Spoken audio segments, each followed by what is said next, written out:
नमस्कार दोस्तों, logical Hindu YouTube channel में आपका स्वागत है। गांव से दूर एक मोहन पहलवान रहता था। उसके पास 50 से अधिक भैंस थी। वो पूरे दिन भैंसों की देखरेख करता और उससे प्राप्त दूध को पिया करता था। उस पहलवान की यही दिनचर्या थी। वो दूध पी पी कर इतना बलशाली हो गया था कि उसका कोई सानी नहीं था। वो अपने साथ 50 किलो का लोहे का डंडा रखता था। आवश्यकता पड़ने पर उसी डंडे से वो युद्ध किया करता था। कुछ समय से वो उस रास्ते आए गए लोगों से पूछा करता था, मेरा विवाह किधर होगा, मेरा विवाह किधर होगा। इस पर लोग उसको कोई उत्तर न दे पाते थे और वो उन लोगों की पिटाई कर देता था। एक दिन की बात है, एक ब्राह्मण और एक नाई दूर देश विवाह का रस्म करने उस रास्ते से जा रहे थे। रास्ते में मोहन पहलवान मिल गया। अन्य की भांति वो पहलवान उनसे भी पूछने लगा, मेरा विवाह किधर होगा। दोनों काफ़ी भयभीत स्थिति में थे।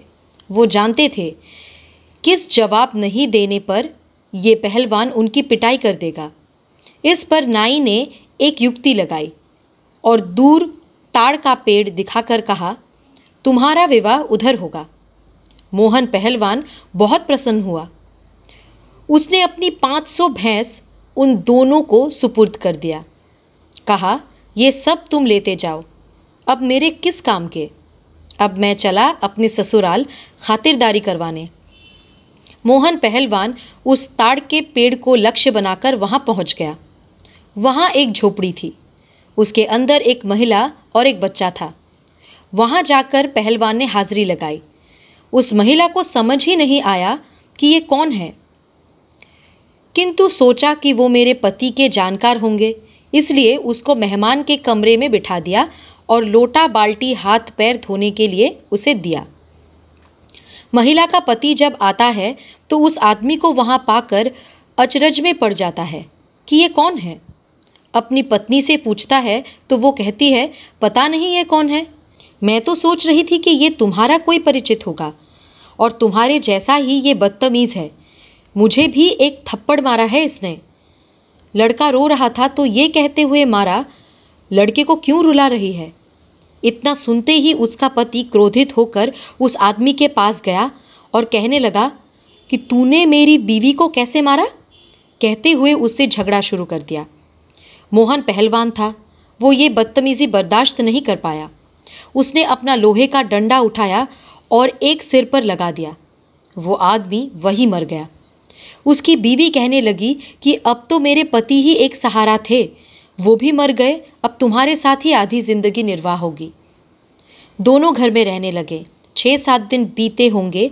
घर में जमा राशन पानी खत्म होने लगा। तब उस महिला ने बोला कि कुछ कमाई करोगे या ऐसे ही भूखे मरेंगे। बिना कमाई के जीवन कैसे चलेगा। मोहन पहलवान भैंसों का दूध पीने के अलावा कुछ कार्य नहीं जानता था। उसने उस महिला से पूछा, कमाई वो क्या होता है, बताओ। महिला ने उसे बताया कि राजमहल में जाकर राजा से कुछ खेती के लिए ज़मीन मांग लो, जिस पर खेती करके अपना अनाज उपजाया करेंगे। पहलवान अपना डंडा हाथ में लेकर राजमहल के तरफ चल पड़ा। राजमहल से कुछ दूर रहा होगा कि लोगों ने उसे अपनी ओर आते हुए देखा तो वहां सब डर के मारे थर थर कांपने लगे।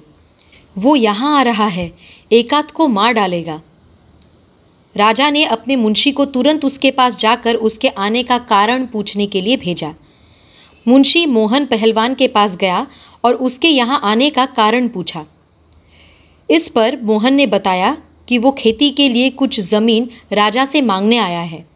मुंशी ने कहा, तुम यही ठहरो, मैं राजा को बता कर आता हूँ। मुंशी राजा के पास आता है और उसके आने का कारण बताता है। इस पर राजा मुंशी को आदेश देते हैं, वो जितनी ज़मीन और जहाँ मांग रहा है उसे वहाँ दे दो। मुंशी तुरंत मोहन पहलवान के पास जाता है और उसे चालाकी से एक ज़मीन देता है जो शमशान घाट के पास बंजर पड़ी थी। मोहन पहलवान उस ज़मीन पर जुताई करने से पूर्व सोचता है कि ये खेत में आ रहा पीपल का पेड़ जिसके कारण हमारी फसल कम हो जाएगी, इसे अपने खेत से हटा देता हूँ। ये सोचकर उसने पीपल के पेड़ पर लोहे का एक डंडा मारा, जिसमें से 150 भूत नीचे उतरे और मोहन पहलवान से लड़ाई करने लगे। मोहन पहलवान उन 150 भूतों का सामना डटकर करने लगा। किसी भूत का हाथ टूटा, किसी का सर फूटा, किसी का पैर टूटा। सभी लाइन से खड़े हो गए और माफ़ी मांगने लगे। उन्होंने पीपल के पेड़ को हटाने का कारण पूछा, जिस पर पहलवान ने स्पष्ट कहा कि ये मेरे खेत में आ रही है, इसलिए मैं इसे यहाँ से हटा दूंगा। भूतों ने मोहन को कहा कि हम इस खेत से होने वाली सारी पैदावार के बराबर आपके घर में राशन पहुँचा देंगे, परंतु ये पेड़ आप मत तोड़ो, ये हमारा घर है और हम यहाँ कई वर्षों से रह रहे हैं। मोहन पहलवान बलशाली था और बलशाली लोग सदैव दया करते हैं, इसलिए उसने भूतों की बात मान ली और घर चला गया। अब भूतों ने मोहन पहलवान के घर 6 महीने का राशन भंडार कर दिया। मोहन ऐश मौज की जिंदगी यापन करने लगा। भूतों को ये सौदा बहुत महंगा पड़ा। वो कार्य कर करके दुबले हो गए थे। एक दिन बाद भूतों के गुरुजी वहां पहुंचे और उन्होंने उन सब को दुबला पाकर कारण पूछा तो सभी भूतों ने बताया कि एक पहलवान है, उसकी जी हुजूरी करने, उसको राशन पहुंचाने, ये सब काम करने में हमारा सारा वक्त चला जाता है, जिसके कारण हम दुबले होते जा रहे हैं।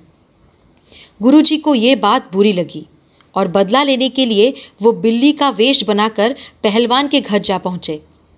पहलवान के घर रोज बिल्ली दूध पी जाती थी।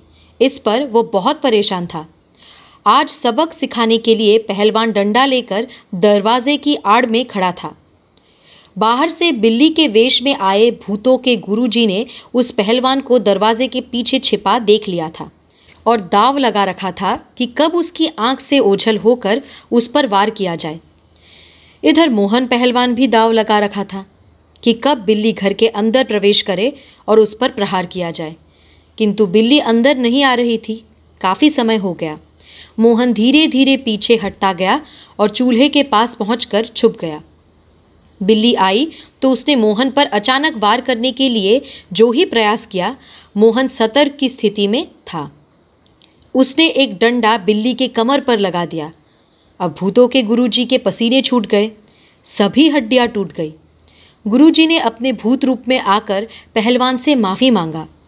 मोहन पहलवान ने उस गुरुजी से पूछा, छोड़ने के बदले आपकी क्या सज़ा होगी? गुरुजी ने स्वतः स्वीकार कर लिया कि जितना राशन आपके घर आता है उसका दुगना अब दिया जाएगा। इस पर मोहन ने गुरुजी को छोड़ दिया। गुरुजी अपने चेलों के घर पहुँचे और पूरा वाकया बताया। अब राशन दुगना पहुँचाना होगा। इस पर उनके सारे चेले सिर पीट कर रह गए। एक तो पहले से ही दुबले थे, अब और ये आफत।